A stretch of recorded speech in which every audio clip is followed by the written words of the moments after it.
तो चलिए बच्चा लोग शुरू करते हैं क्वेश्चन नंबर 12 जो कि ट्रायंगल से है and the question is in an equilateral triangle ABC। ठीक है, अब जो है ना ABC क्या है, एक इक्विलैटरल ट्रायंगल है।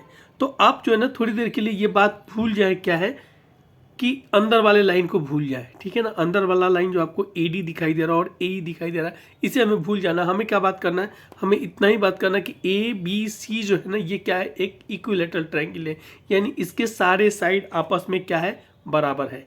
ठीक है, अब क्या है ना, D is a point on the side BC। ये जो D है ना, D ये BC पे, पूरे BC पे ना एक पॉइंट है, दैट इज D। ठीक है, और ये इस तरह से है कि पूरे BC का, यानी कि BD जो है ना, ये BD की जो लंबाई है ना वो पूरे BC का 1/3 है। ठीक है, तो हमें क्या प्रूफ करना, उसके बाद हमें प्रूफ करना है कि 9AD² is equal to 7AB²। फिर से मैं आपको समझा दूं इस क्वेश्चन को। देखिए क्या है कि ये जो है ना एक ट्रायंगल कौन सा है, ये ट्रायंगल पहले तो दिया हुआ है ABC जो है ना, ये एक ट्रायंगल है। ठीक है, इस ट्रायंगल में BC पे जो है ना एक पॉइंट है, और ये BC जो है ना, BC पे क्या पॉइंट है, इस पॉइंट का नाम है D। अब यहां से इसको खींच देते हैं। ठीक है, अब जो कह रहा है ना कि ये जो BD का वैल्यू है ना, BD का जो वैल्यू है ना, वो BD का वैल्यू जो है वो कितना, पूरे BC का, यहाँ से लेके जो यहाँ तक का जो BC है ना उसका 1/3 है, यानी कि 1/3 ऑफ BC है। या फिर बोले इसको इस तरह से भी लिख सकते हैं कि BC/3 is equal to BD। BD का जो वैल्यू है ना वो पूरे इस BD का वैल्यू पूरे BC का 1/3 है। ठीक है, ऐसा दिया हुआ है। अब हमें क्या प्रूफ करना है ना, हमें प्रूफ करना है कि 9AD² is equal to 7AB²। ये हमें प्रूफ करना है। तो चलिए जरा इसको समझते हैं इस चीज़ को। तो देखिए बच्चा लोग क्या है ना कि हमें यहाँ पे सबसे पहला तो गिवन में क्या है, तो गिवन में समझ में आ गया कि ABC is an equilateral triangle. अब ABC इक्विलैटरल ट्रायंगल, इसका क्या मतलब हुआ, इसका मतलब ये हुआ कि AB की लंबाई एंड AC की लंबाई और BC की लंबाई, ये तीनों जो है ना साइड की लंबाई जो है ना वो क्या होगा ना, आपस में बराबर होगा। सेकेंड चीज जो दिया हुआ है वो दिया हुआ है कि BD is equal to 1/BC। ये भी दिया हुआ है, गिवन है, लिख दिया इसको भी। अब हमें प्रूफ क्या करना है, हमें प्रूफ करना है कि 9AD² is equal to 7AB²। ठीक है ना, AD क्या हो गया, ये वाला AD हो गया, ये वाला AD हो गया, और फिर क्या हो गया ना 9, इसका 9 टाइम्स जो है ना वो AB के 7 टाइम्स के स्क्वायर के बराबर होगा। ऐसा हमें क्या करना है, प्रूफ करना है। ठीक है, अब देखिए बच्चा लोग कैसे हमको इसको जो है ना कैसे प्रूफ कर सकते हैं। तो सबसे पहला तो इसका हम लोग थोड़ा सा कॉन्सेप्ट समझते हैं। कॉन्सेप्ट में हमें क्या करना है, हमें प्रूफ करना है क्या, देखिए क्या है, AD है, AD हमारा यहाँ पे AD है। ठीक है ना, और दूसरा क्या है, हमें AB है इस साइड, ये मेरा AB है। अब इन दोनों के बीच में रिलेशन हमें स्टैब्लिश करना है। फिर क्या दिया हुआ ना, BD का वैल्यू दे दिया है, इसका वैल्यू दे दिया है, कितना दिया है, BD is equal to 1/3 of BC, ये वैल्यू दे दिया है। अब हम करेंगे क्या ना कि सबसे पहला काम करेंगे ना, ये BE का वैल्यू पहले पता करेंगे। किस चीज़ का पता करेंगे, स्टेप नंबर 1, कि ये BE का वैल्यू जो है ना, BE का वैल्यू, सॉरी D और E का वैल्यू, DE का वैल्यू पता करेंगे। फिर किसका वैल्यू पता करेंगे, BE का भी वैल्यू पता करेंगे। और इस तरह से जो है ना हम क्या करेंगे ना, अब देखिए इसमें क्या क्या 3 स्टेप, 3-4, पहला फर्स्ट जो फ्यू स्टेप्स जो है वो क्या है, सबसे पहला काम करेंगे ना कि यहाँ से यहाँ एक कंस्ट्रक्शन करेंगे। क्या करेंगे ना, AD को BC पे ना पैरेलल एक क्या करते, एक परपेंडिकुलर गिराएंगे। अब परपेंडिकुलर गिराएंगे तो हमारे पास जो है ना यहाँ पे 90 डिग्री बन जाएगा और यहाँ पे भी 90 डिग्री बन जाएगा। ठीक है, अब क्या करेंगे ना, ये जो ट्रायंगल बन रहा है ABE, एक पहला ट्रायंगल कौन सा बन रहा है, ABE, एंड एक और ट्रायंगल कौन सा बन रहा है, ACE। ठीक है, ये ABE एंड ACE, ये दोनों ट्रायंगल को क्या करेंगे ना, इन दोनों ट्रायंगल को हम लोग आपस में करेंगे क्या, मतलब आपको मैं यहाँ पे दिखा दूँ कि ए बी ई एक ट्रायंगल बन रहा है एंड सेकेंड ए ई सी दूसरा ट्रायंगल बन रहा है। इन दोनों ट्रायंगल को ना क्या करेंगे ना, पहले फुर्सत में इनको क्या करेंगे ना, हम लोग कॉन्ग्रुएंट कर देंगे। कॉन्ग्रुएंट करेंगे तो इससे हमारा क्या फ़ायदा होगा, कॉन्ग्रुएंट करेंगे तो ये पता चल जाएगा कि ये लंबाई और ये लंबाई आपस में क्या हो जाएगा, बराबर हो जाएगा। तो हमें बी ई का वैल्यू इस तरह से मिल जाएगा, बी ई कितने के बराबर हो जाएगा, बी सी अपॉन 2। अगर ये यहाँ से यहाँ तक का लंबाई, ये लंबाई और ये लंबाई अगर आपस में बराबर है, इसका मतलब हो गया कि बी ई का लंबाई कितने के बराबर हो गया, बी ई का लंबाई जो है ना वो पूरे बी सी का आधा हो जाएगा। तो ये हमें जो है ना एक तरह से बी ई का लंबाई निकालने के लिए ना हमें मिल जाएगा कि बी ई का लंबाई हम लोग इस तरह से निकाल लेंगे। जैसे हम यहाँ पे बोले ना कि हमें तो बी ई का भी वैल्यू पता करना है, तो एक पहला काम तो ये करेंगे कि इसको कॉन्ग्रुएंट करेंगे, ठीक है ना। स्टेप नंबर 1 क्या करेंगे ना, दोनों ट्रायंगल को कॉन्ग्रुएंट करेंगे। उसके बाद देखिए अब हमारे पास क्या है, प्रूफ क्या करना है, A D square is equal to 7ab square. अब देखिए जरा ए डी स्क्वायर एंड ये कहाँ पे आ रहा है, इसको जरा समझने वाली बात है। तो बच्चा लोग इस ट्रायंगल में ही हमें क्या दिखाई दे रहा है, एक ट्रायंगल दिखाई दे रहा है, क्या है हमें पता करना है कि ए डी, यहाँ पे देखिए ए डी स्क्वायर और दूसरा कौन सा, A B square. A B को हम लोग कैसे निकालेंगे, ये हो गया ए बी ई, ये निकालने के लिए ना ट्रायंगल यहाँ से जो है ना कट करके निकाला गया आप लोग के लिए समझने के लिए, ए बी ई इस तरह से हो गया मेरा ए बी ई, ठीक है। तो एक रिलेशन हमें जो है ना इस ट्रायंगल में, और दूसरा है ए डी, दूसरा है ए डी 9 AD, मतलब दूसरा हमें ये ए डी में रिलेशन को जो है ना इस्टेब्लिश करना है, यानी कि इसमें भी हमें जो है ना ए डी में रिलेशन इस्टेब्लिश करना है। किस में रिलेशन इस्टेब्लिश करना है, रिलेशन हमें करना है ए डी में रिलेशन, ठीक है ना। इसका जो है ना 7 टाइम्स, इसका स्क्वायर का 7 टाइम्स और इसके स्क्वायर का, एडी के स्क्वायर का 9 टाइम्स और इसके स्क्वायर का 7 टाइम्स आपस में बराबर है स्क्वायर का, ये हमें प्रूव करना है। अब देखिए इन दोनों में क्या है ना, यहाँ से देखेंगे ना तो यहाँ पे क्या है ना, यहाँ 90 डिग्री है, ठीक है, और यहाँ देखिए तो यहाँ पे ये 90 डिग्री बन जा रहा है। तो हम लोग क्या करेंगे ना, पाइथागोरस नियम यहाँ पे भी यूज कर सकते हैं और पाइथागोरस नियम इसके लिए भी यूज कर सकते हैं। क्यों, ये 90 डिग्री के सामने में ये ए बी साइड है और ये ए बी का ना यहाँ पे देखिए स्क्वायर भी है, तो इसलिए हम लोग पाइथागोरस नियम को यहाँ पे बहुत अच्छे से यूज कर लेंगे। एंड सेकेंड चीज़ है ना, यहाँ पे देखिए क्या है, ए डी का भी स्क्वायर है, यानी ए डी का भी स्क्वायर, तो ए डी की ठीक यहाँ पे 90 डिग्री है, इसके सामने क्या है, ए डी है, तो इसका यहाँ भी हम लोग क्या कर सकते हैं ना, पाइथागोरस रूल को फॉलो कर सकते हैं, ठीक है। तो चलिए हम लोग आगे देखते हैं कैसे। तो सबसे पहला क्या करते हैं ना, हम क्या किए ना, हमें क्या प्रूफ करना है, हमें प्रूफ करना है कि 9 AD square is equal to 7 AB square, ये हमें प्रूफ करना है। क्या किया कि बी ए ई को ना, ए ई को परपेंडिकुलर डाल दिया, किस पे, बी सी पे ए ई को परपेंडिकुलर डाल दिया। अब हम प्रूफ में ना दो ट्रायंगल लेते हैं, कौन कौन सा, ए ई बी और दूसरा हो गया ए ई सी, दो ट्रायंगल लेते हैं, ए E B and A E सी। अब इन दोनों में देखते हैं तो ये साइड और ये साइड आपस में बराबर हो जाएगा, ठीक है, ये साइड और ये साइड आपस में बराबर हो जाएगा, तो इसलिए A B is equal to A C, side of equilateral triangle. Second क्या है, ए ई जो है ना दोनों में कॉमन है, दोनों ट्रायंगल में कॉमन,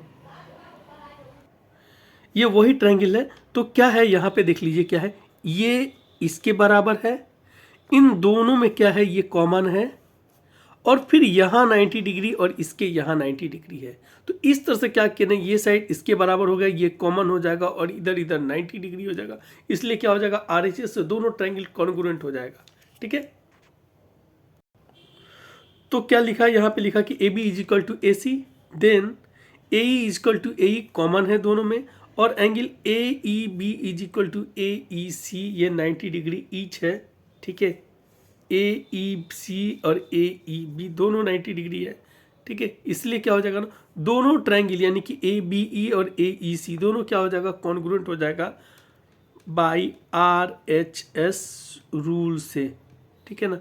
अब जब बराबर हो जाएगा तो इसके कॉरस्पॉन्डिंग पार्ट क्या हो जाएगा, कॉरस्पॉन्डिंग यानी कि यहाँ से बी ई की लंबाई जो है ना बराबर हो जाएगा ई सी के लंबाई के बाद बाई बी ई बराबर हो जाएगा ई सी के by C P C T, ठीक है। अब इस तरह से बी ई और ई सी दोनों आपस में जब बराबर हो जाएंगे, यानी ये साइड और ये साइड दोनों आपस में बराबर हो जाएंगे, इसका मतलब ये हुआ ना कि सिर्फ और सिर्फ बी ई की लंबाई कितने के बराबर हो जाएगा, ये बी ई की लंबाई या फिर ई सी की लंबाई जो है ना वो बराबर हो जाएगा 1/2। इसका मतलब होगा कि ये सेंटर हो गया, यहाँ से यहाँ तक का लंबाई और यहाँ से यहाँ तक का लंबाई आधा है, बराबर है, यानी कि बी ई की लंबाई और ई सी की लंबाई जो है ना बराबर है। तो इसको हम लोग इस तरह से भी कर सकते हैं कि बी ई की लंबाई कितने के बराबर हो जाएगा, बी सी बाई 2, पूरे लंबाई का आधा। तो इस तरह से एक हमें जो है ना मिल गया, इसको इक्वेशन 1 मान लेते हैं। आइए अब हम लोग क्या फाइंड करते हैं ना, अब हम लोग जो है ना यहाँ से क्या है ना बी डी का वैल्यू दिया हुआ है, अब हमें जो है ना ये डी ई का वैल्यू निकालते हैं, ठीक है ना। तो देखिए डी ई का वैल्यू कैसे निकाल सकते हैं, तो यहाँ पे देखिए तो क्या है, डी ई का वैल्यू कैसे निकाल सकते हैं। देखिए डी ई का वैल्यू निकालने के लिए पूरे बी में से अगर बी डी को माइनस करते हैं, यानी क्या, B E minus B D is equal to कितना, डी ई। इस पूरे बी में से अगर बी डी को माइनस कर दें तो ये मेरा लंबाई निकल जाएगा। ऐसे ही काम करते हैं, क्या किए, ये मेरा डी का वैल्यू। अब हम लोग डी का वैल्यू को ना फाइंड आउट करते हैं। तो देखिए क्या है, डी ई का वैल्यू कैसे निकालेंगे हम लोग, D E is equal to B E minus B D, B E minus B E. अब क्या करें, B E minus B D कर दिए। अब यहाँ पे डी ई आई सी और बी ई का क्या वैल्यू निकला, बी ई का वैल्यू अगर देखिएगा तो 1 बाई बी सी, मतलब कि B C upon 2, sorry B C upon 2 इसका वैल्यू निकला। तो हम लोग क्या करें, इसको इस तरह से भी लिख सकते हैं, बी सी अपॉन 2। तो इस बी ई के जगह पे क्या कर दिए ना, बी सी अपॉन 2 लिख दिए, ठीक है ना। और ये बीच का माइनस, और बी डी का क्या वैल्यू है, देखिए यहाँ पे क्या है, गिवन है, बी डी का वैल्यू क्या है, 1/3 इंटू बी सी, यानी कि बी सी अपॉन 3 है। इसको इस तरह से भी कर सकते हैं, बी सी अपॉन 3, ये बी डी का वैल्यू मेरा बी सी अपॉन 3 है। तो यहाँ क्या किया ना, बी डी का वैल्यू क्या किया ना, बी डी का वैल्यू हो गया बी सी अपॉन 3, ठीक है, इसको डाल दिया। अब क्या करते हैं ना, इसका एलसीएम निकालते हैं, ये आ जाएगा मेरा 6, और यहाँ से इस तरह से करेंगे तो 3BC minus 2BC, 3BC and इसको इससे डिवाइड करेंगे तो 2 आएगा और 2BC। तो इस तरह से जो है ना हम लोग जब इसको सिंप्लीफाई करते हैं तो यहाँ भी BC और यहाँ भी BC, तो इस तरह से सिंप्लीफाई करते हैं तो ये आ जाएगा इसका वैल्यू BC अपॉन 6, यानी DE का वैल्यू निकल के आ गया। हमें मिल गया क्या क्या, BE का वैल्यू मिल गया BC अपॉन 2, DE का वैल्यू मिल गया BC अपॉन 6, ये दो वैल्यू मिल गया। अब क्या करते हैं ना, देखिए क्या करते हैं ना, हमें क्या क्या रिलेशन निकालना है। तो पहला चीज़ जो है ना, कौन सा ट्रायंगल लेंगे, तो देखिए हमें क्या रिलेशन इस्टेब्लिश करना है, हमें जो है ना AB और AD के बीच में रिलेशन इस्टेब्लिश करना है, ठीक है। तो अब देखिए ये क्या है, ये 90 डिग्री है तो ये हाइपोटेन्यूज हो जाएगा, यानी h square is equal to P square plus B square, और यहाँ भी यही फॉर्मूला यहाँ भी यूज होगा।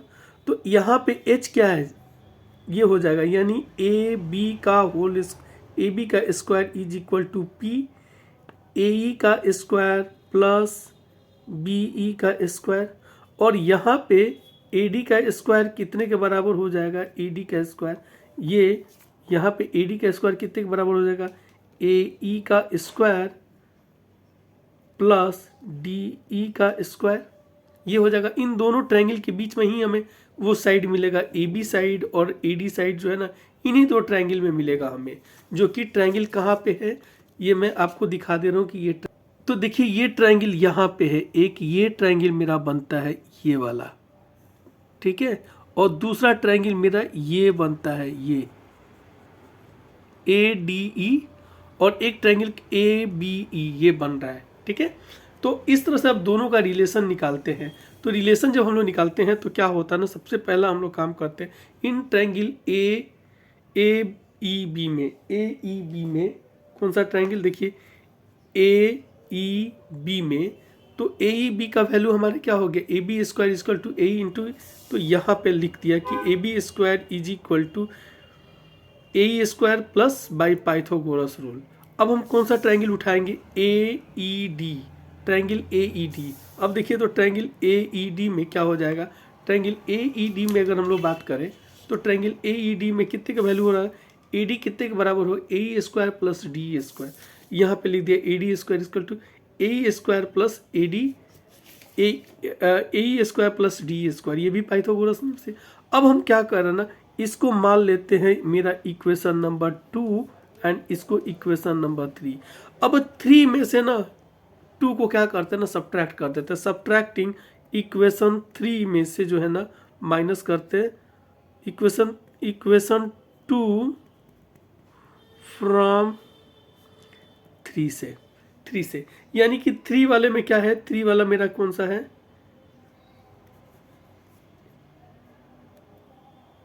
इक्वेशन 2 में से फ्रॉम सब्सट्रैक्टिंग सेकेंड, तो किसको सब्ट्रैक्ट कर रहा है ना, थर्ड इक्वेशन के, यानी इस वाले इक्वेशन को ना सेकेंड वाले इक्वेशन से क्या कर रहा है ना, सब्ट्रैक्ट कर रहा है। तो मेरा सेकेंड वाले इक्वेशन को यहाँ डाल देते हैं, यानी कि AB आ जाएगा इस साइड का, लेफ्ट हैंड साइड का AB, सब्ट्रैक्ट करने तो ये माइनस का साइन और ये AD यहाँ आ गया, प्लस इधर वाले बराबर का साइड ये, और इसके बाद वाला BE square plus AE square, BE square plus AE square minus, और फिर ये वाला जो है ना यहाँ ला के AE square plus DE square. अब इसको जो है ना एज इट इज उतारते हैं और यहाँ पे आके ना ब्रैकेट को ओपन करते हैं, तो ये हो जाएगा ना माइनस AE स्क्वायर, और ये हो जाएगा ये जो है ना प्लस यहाँ पे माइनस।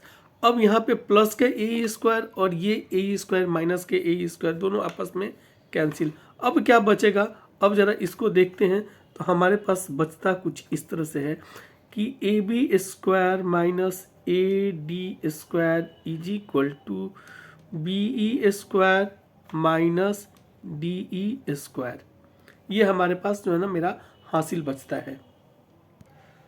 अब देखिए यहाँ क्या है, बचा क्या है, BE, ठीक है, और ये हो गया माइनस DE, यही बचा।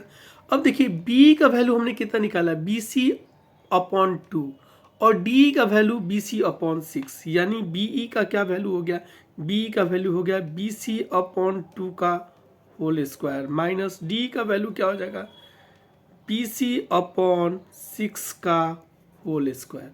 अब ये वैल्यू को ना क्या किया ना, ये जो हमारा वैल्यू है ना, इसको लाया और यहाँ पे प्लेस कर दिया, BE के जगह पे 1 अपॉन BC का होल स्क्वायर माइनस ये वाला माइनस, ये जो माइनस है वो यहाँ आया, एंड 1/6 BC स्क्वायर। अब जरा इसको जो हम लोग क्या करते हैं, ब्रैकेट को जब ओपन करते हैं तो ये हो जाएगा मेरा BC स्क्वायर अपॉन 4 माइनस ये माइनस, और ये हो जाएगा BC स्क्वायर अपॉन 36, 6 का स्क्वायर हो जाएगा तो 36 आ गया। अब जो है ना इसको क्या करते हैं ना, दोनों साइड में देखिए यहाँ पे क्या है, इसका एलसीएम कितना आएगा, इसका एलसीएम आ जाएगा 36। तो एक काम करते हैं ना, दोनों साइड में, इधर वाले साइड में भी और इधर वाले साइड में भी 36 से मल्टीप्लाई कर देते हैं। जब हम लोग 36 से मल्टीप्लाई करते हैं तो ये क्या हो जाएगा, 36 AB square minus 36 AD square, और ये BC square upon 4 is equal to 36 minus BC square 36 upon, अब ये कट गया 9 टाइम्स में जाएगा 9, ठीक है ना, और ये कट गया। अब यहाँ क्या बचेगा ना, यहाँ पे 9 BC स्क्वायर बचा और यहाँ पे सिर्फ BC स्क्वायर बचा। तो अब जो है ना हम इसको सिंप्लीफाई करते हैं तो मेरा क्या वैल्यू आएगा, जरा इसको हम लोग देख, तो इस तरह से कर रहे हैं तो हमारा क्या आ जा रहा है, यहाँ पे आ रहा है 36 AB square minus 36 AD square is equal to 9 BC square minus BC square.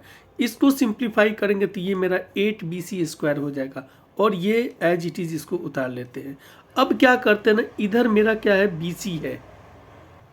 तो देखिए क्या है ना कि ये एक इक्विलैटरल ट्रायंगल है, तो AB जो है ना वो BC के भी बराबर है और AE AC के सारे साइड आपस में बराबर है, यानी AB और BC और AC तीनों आपस में बराबर है। तो अब यहाँ क्या कर रहे हैं ना, ये AB यहाँ दिया हुआ है, इसको एक यूनिट में बदल दे रहे हैं, यानी कि इस BC को क्या कर रहे हैं ना, AB में कन्वर्ट कर दे रहे हैं। ठीक है, तो ये BC ना करके इसको क्या कर दिया ना, इसको हम लोग कर दे रहे हैं, इसको कन्वर्ट कर दे रहे हैं BC को 8AB²। इससे फ़ायदा होगा कि ये और ये जो है ना एक यूनिट में आ जाएगा। ठीक है, यहाँ तक तो ये BC है, बट इसको जो है ना अगले स्टेप में हम लोग लिख सकते हैं इसको 8BC² AB² सॉरी। अब क्या करते हैं ना, इस 8AB² को क्या किया ना, इधर लेके आ जाते हैं, यानी यहाँ पे 8AB² 36AB² माइनस ये प्लस का साइन है ना, प्लस BC² है, तो इधर लेके आ जाएंगे तो -AB² और इसको इस साइड लेके आ जा रही है, यानी कि 36AD² इधर आ गया। अब इसको सिंप्लीफाई करते हैं तो ये आ जा रहा है मेरा 28AB² is equal to 36AD²। अब बच्चा लोग हम लोग बहुत करीब आ चुके हैं अपने आंसर का, यानी कि हमें जो मिल गया ये नंबर AB² और AD² के बीच का रिलेशन निकल गया। अब इसको सिंप्लीफाई कर देते हैं। सिंप्लीफाई मतलब इन दोनों में कॉमन क्या है, 4 है, तो इसको 4 से डिवाइड करेंगे, दोनों साइड में 4 से डिवाइड कर देते हैं। तो इसको डिवाइड करेंगे तो ये आ जाएगा 7 और ये आ जाएगा 9। 7AB² is equal to 9AD²। Hence proved. Thank you बच्चा लोग।